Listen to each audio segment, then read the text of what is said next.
Hello, family of grace. I pray that you're resting in the trust of our mighty God today. This past week, Pastor Jeff said that in a time of fear, telling ourselves not to be afraid doesn't do any good.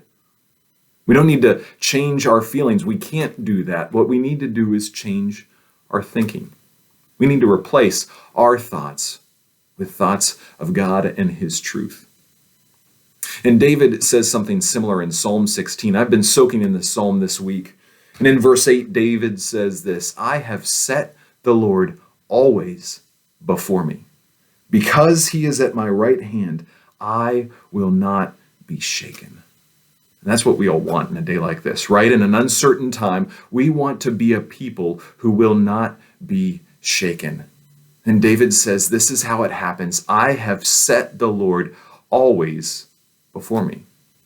You've had a choice of what you've set before you this week. So many of us have chosen to set the news before us a lot of the time this week, to stay informed about all that's going on. That's not necessarily a bad thing. But are we as intentional about setting the Lord before us, about setting His word and His truth before us? And then David says this, "I will not be shaken because He is at my right hand."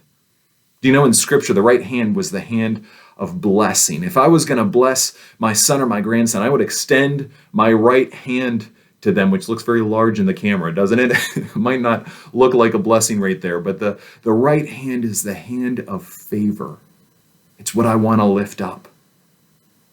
Is God at our right hand today? This is what I've been asking myself. Above everything else around me, above everything else I could turn my attention to, is God what I favor? Is God what I lift up above all else? And you know what the right hand was too? It was the hand of readiness and strength. Because if people needed protection, they would reach for a sword. They'd reach with their right hand, because most people were right-handed. They'd reach for their sword. So it was always at the ready.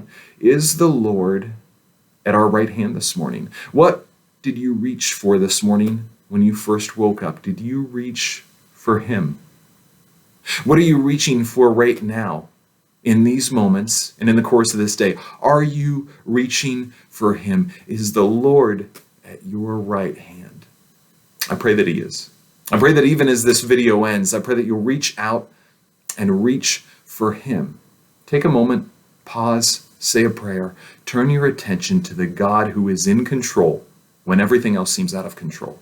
Reach for Him so that we will not be shaken. Well, Grace, it's been good to speak to you just briefly this morning.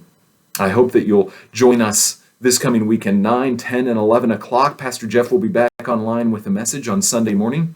I hope that you'll join us then. God bless.